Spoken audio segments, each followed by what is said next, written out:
nawalan ng malay. Nagasinakay kag nagadinok kanay rin ang ating kanya mga katawan, kag pirarja ka mga kabataan ang hindararja agad nga madapatan kang pagbulong.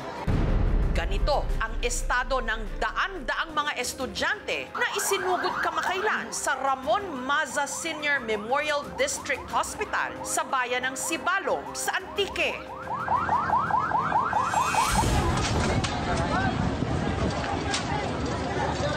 Ang nagpapahirap sa mga estudyante ang umalingasaw na amoy na nalanghap nila malapit sa kanilang eskwelahan. Amoy bayabas na hindi maintindihan, parang bulok. Sobrang sakit talaga na masakit yung ulo mo talaga.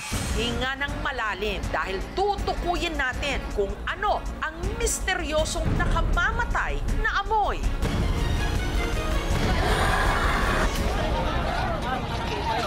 Nahirapang huminga ang nasa mahigit 100 mga estudyante at guro sa Antique matapos silang makalanghap ng nakakasulasok na amoy. Ano ito?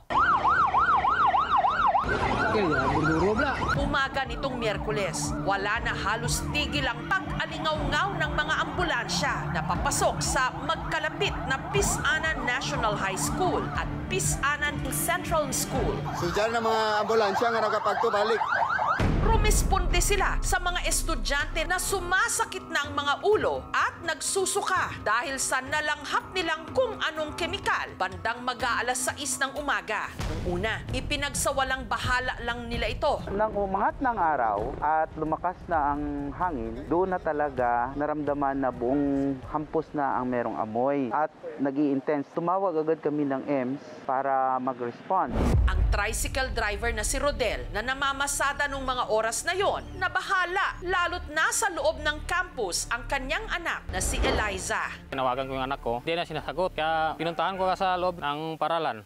Dito na raw tumambad sa kanya ang mga nahimatay na estudyante, kabilang na nga ang anak niyang si Eliza na isinusugod na sa pagamutan ng mga rumesponding rescuer. Hinahabol na yung hininga niya, tapos yung mga kamay niya parang nininigas na. Mas dumami pa ang nakaramdam ng pagkahilo, kaya ang ilang mga estudyante tumulong na rin sa pag-alalay sa kanilang mga kaklase, kabilang na ang grade 12 na si Althea. Si Althea sumama pa sa paghatid sa mga biktima sa ospital. Pero maya-maya lang, siya naman ang nahirapan ng huminga. Umabot pa sa puntong kinailangan siyang ilipat sa mas malaking ospital. Kitang-kita kung paano niya hinahabol ang kanyang paghinga.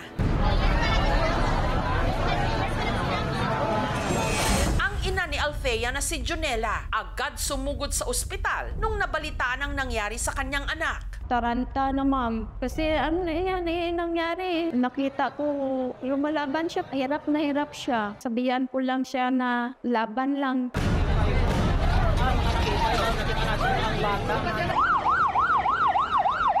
Habang ang iba pang mga biktima isinugod naman sa Angel Salazar Memorial General Hospital sa bayan ng San Jose. They arrive at the hospital with the complaint of difficulty of breathing, chest pain, headache, and body numbness.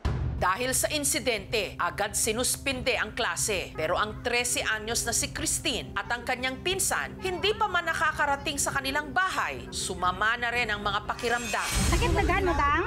Hirap na gano'n, Ang mga rumisponde sa kanilang mga residente, pinahiran sila ng liniment oil. Itinakbo na rin sila sa ospital. Umiyak ako, sabi ko, ano kaya nangyari sa anak ko? Pumunta kami ng ospital doon, kunadatnan na wala siyang malay.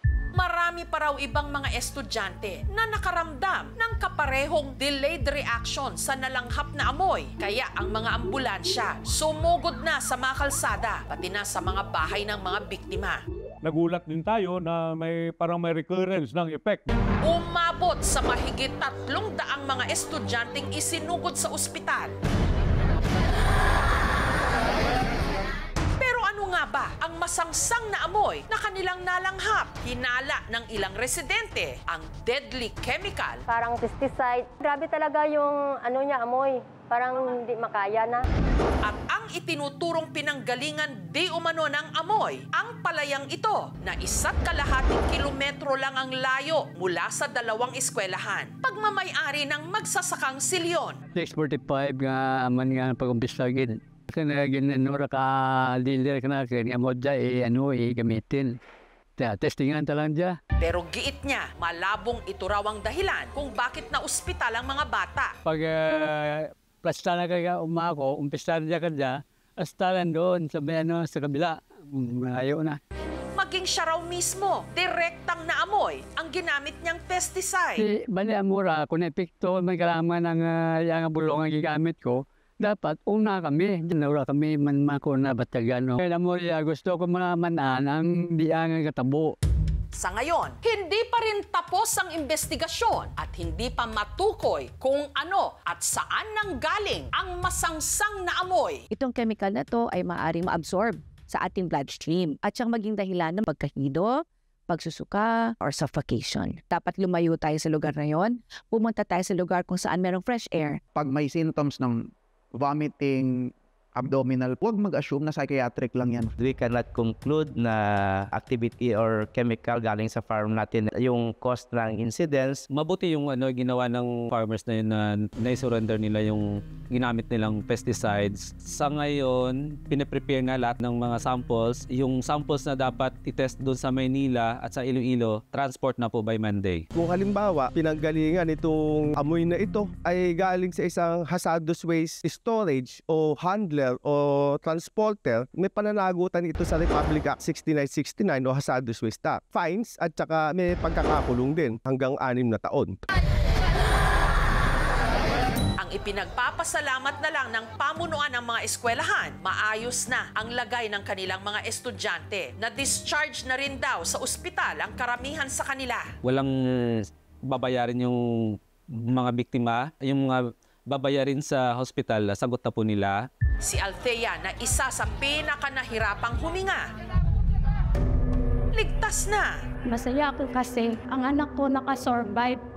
Gusto ko mag-arayad ang mga estudyante na sa ospital para makabalik sila sa mga pamilyada rin, para maka-eskwela rin kami. Sa isang lugar na dapat ligtas, biglang sumingaw ang panganib. Pero sa ganitong mga insidente, ang mahalaga, handa tayo.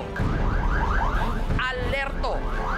At may sapat na kakayahan para rumisponde bago pa tuluyang may malagutan ng hininga. Thank you for watching, mga kapuso. Kung nagustuhan niyo po ang videong ito, subscribe na sa GMA Public Affairs YouTube channel. And don't forget to hit the bell button for our latest updates.